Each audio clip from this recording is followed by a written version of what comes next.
For today's vlog, bagong bike tayo. So discuss natin yung Yamaha PG1. So ang dami nagtatanong kung sulit nga ba to for its price. Isa-isa natin i-discuss.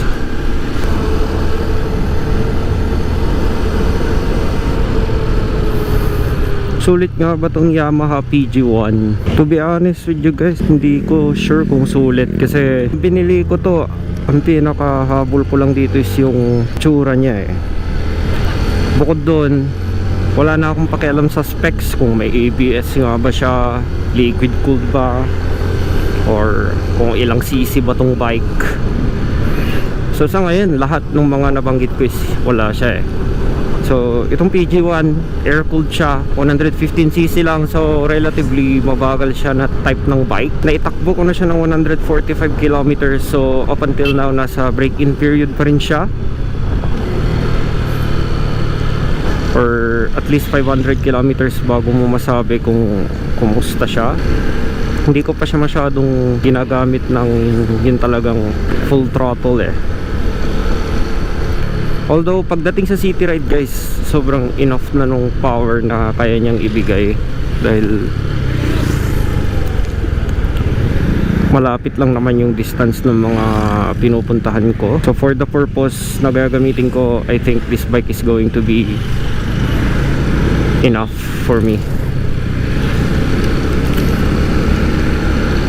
So dami din mga nagtatanong kung may kickstart ba tong bike na to. Wala siyang kickstart, although meron siyang kill switch, pero ano lang siya talaga, yung press, ano tawag dito, push start button.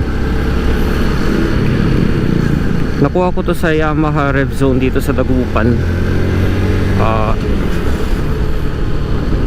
Nakuha ko siya ng magkano, 96.5 plus 2,000 sa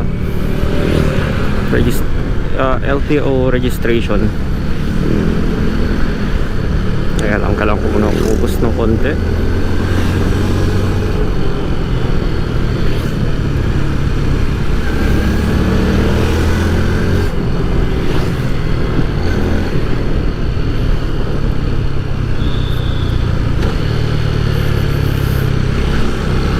So nung unang beses kong gamitin to guys, medyo naninibago ako dahil nga wala siyang clutch. Dahil dito sa semi-automatic transmission niya, nakakabitin dahil nanggaling na nga ako sa 155cc to 400cc. Tapos yun nga, bigla akong bumalik sa 115cc. So sobrang laking ano tawag dito, downgrade when it comes to power. Although yung feel nitong bike, sobrang komportable niya. Wala naman ako masabi sa upuan dahil nanggaling nga ako sa XSR 155 na mayroong matigas na upuan. So siguro tigas nga din yung upuan nito para sa iba, pero para sa akin enough na yung comfort na binibigay or yung tigas ng upuan nitong PG1. Although it could be a bit more softer sana. Yun nga lang, in the long run siguro baka maging manipis yung foam. And yung position ko, riding position, is very upright. So sobrang komportable niya. Para ka lang nagda-drive ng scoot. Nakakapanibago nga lang tong clutchless transmission. Parang yung clutch mo nandito pa rin siya sa shifter eh. Parang mahirap i-explain, pero may mga tamang timing pa rin sa pag-shift, if that makes sense. So yun yung nakakapanibago. Rev match, nakakapag rev matching ka pa rin naman. So okay pa rin when it comes to that. Kahit na wala naman ABS tong bike, is okay pa rin naman yung braking power niya. Hindi pa naman ako nag-skid so far.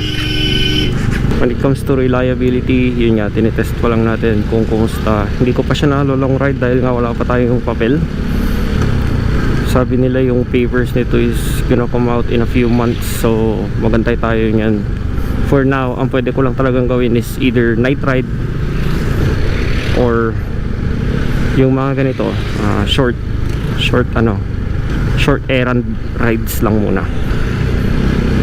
Pero gusto kong makita kung kumusta ba ang magiging performance dito sa mga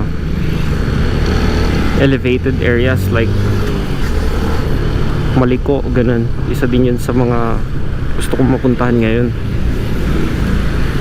So maglalabas tayo ng vlog tungkol dyan or sa ride na yan.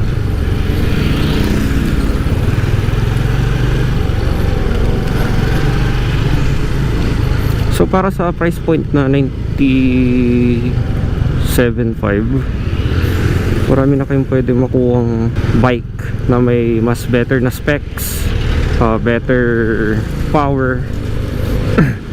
In general, kumbaga overpriced nga itong si PG1. Pero as of now kasi ito pa lang yung nakikita kong pinakakakaiba sa kalsada eh. So it's definitely going to stand out pagdating sa kalsada.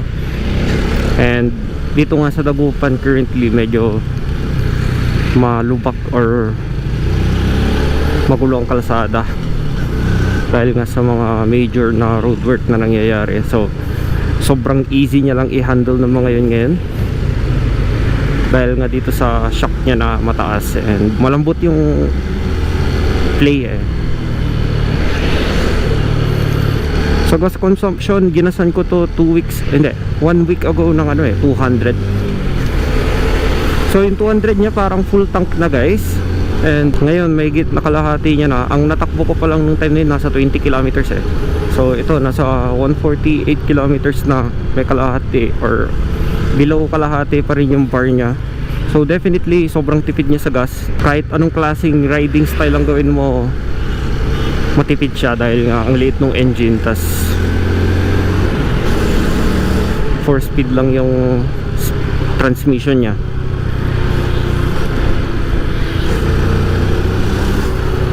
Pero ang sarap niyang gamitin.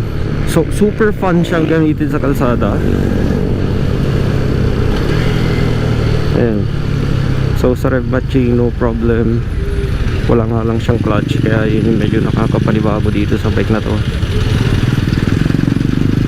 Sa mga singit-singit, the bike is thin and super light enough para maisingit siya. So sa mga ganitong situation, although lahat naman ng mga sasakyan or type ng vehicle kayang dumaan or kayang i-handle itong mga off-road ng ayos, pero I would say that the PG1 has definitely more advantage than the others dahil nga sa lapad ng mags niya and yung tire niya is grippy sa mga ganong type ng situation. Although kahit nasa kalsada naman, smooth pa rin naman yung feel ng gulong niya. When it comes to vibration naman guys, ma-vibrate siya eh. Hindi ko lang alam kung magbabago yung vibration nito after 1,000 kilometers or so. Pero sa ngayon, I would say na medyo ma-vibrate siya. Pero yun nga, medyo nabawasan na siya. Lalo na nung bagong labas pa lang nito, grabe yung vibration niya. Ngayon siguro medyo mas kumbaga mas naging lapat na yung mga gear, masyadong ganun katalim or mas na huon na yung gear ng maayos, kaya siguro mas nabawasan ng konti yung vibration. Pero masasabi natin yan after siguro around 1,000 kilometers or so. So sa future upgrades, sobrang modifiable nitong bike dahil nga ang dami ko nakikita sa YouTube, Facebook and kung saan mang social media platform na minomodify nila tong PG1 nila. As of now dito sa Pilipinas, wala pa masyadong accessories na available dito. Unless bibili ka sa Shopee, walang available na COD eh para sa parts niya eh. Kailangan bayaran mo muna. And medyo pricey yung niya guys, yung mga accessories niya sa Shopee dahil manggagaling pa nga siya sa abroad. So ang gagawin ko, mag-antay na lang ako ng mga available. So para sa akin, ang mga future upgrade na part na gagawin ko dito siguro is yung kung ano man yung tawag dito sa gitna, dito sa mga middle part na to, lalagyan ko siya dyan ng parang bakal para mapaglagyan ko ng mga gamit kapag namalengke. At yung parang lalagyan pa ng top box yun sa likod. So yun, definitely lalagyan ko rin siya.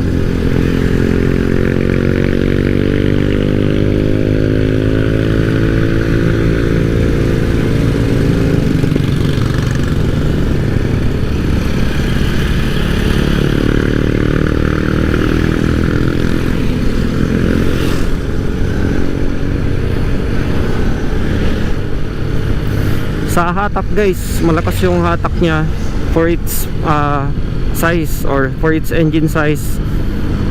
Parang ano siya, ang pakiramdam ko malakas talaga yung hatak niya, lalo na sa mga lower gears, or kung tama yung timing ng shifting mo, hindi ka talaga mabibitin din naman.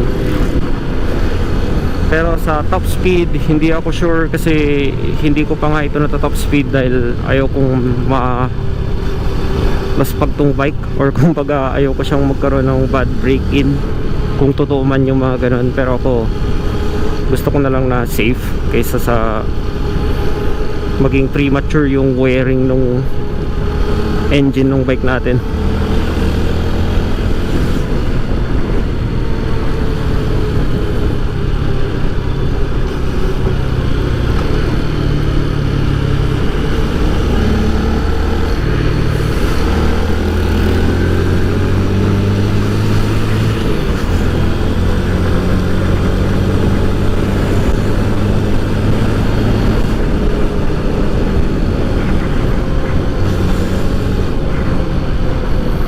Definitely guys, sa speed na 80, ano na siya eh, kumbaga yung fourth gear na yun is para sa kanya high RPM na siya eh.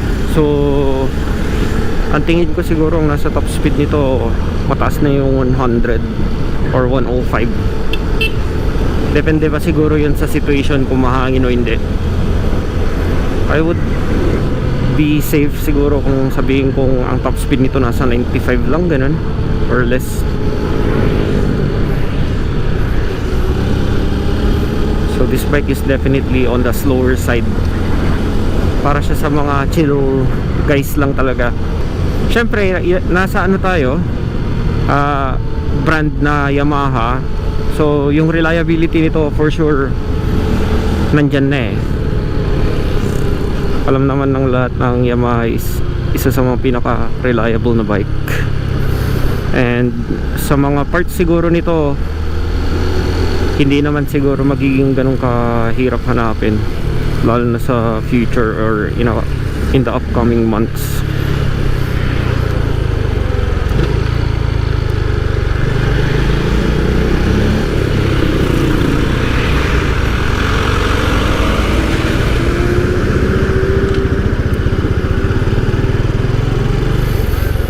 Meron na rin palang passing light to guys, and meron na rin siyang hazard para if ever na hazard kayo or magte-temporarily park kayo, meron na yung feature na yun. Sa passing light naman, which is a very useful feature naman para sa mga pag-overtake or pagsisenya sa kalsada, it's good to have it here.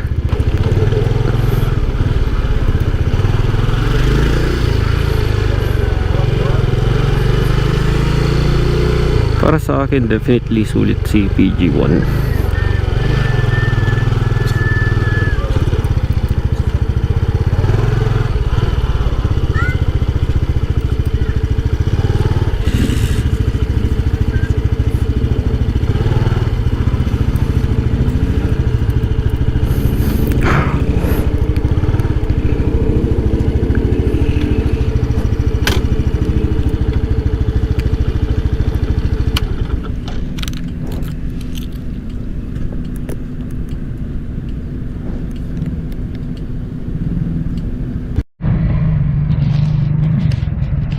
So ito yung itsura niya in the walk around.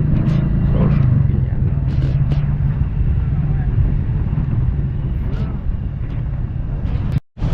It's definitely on a smaller side ng type ng bike.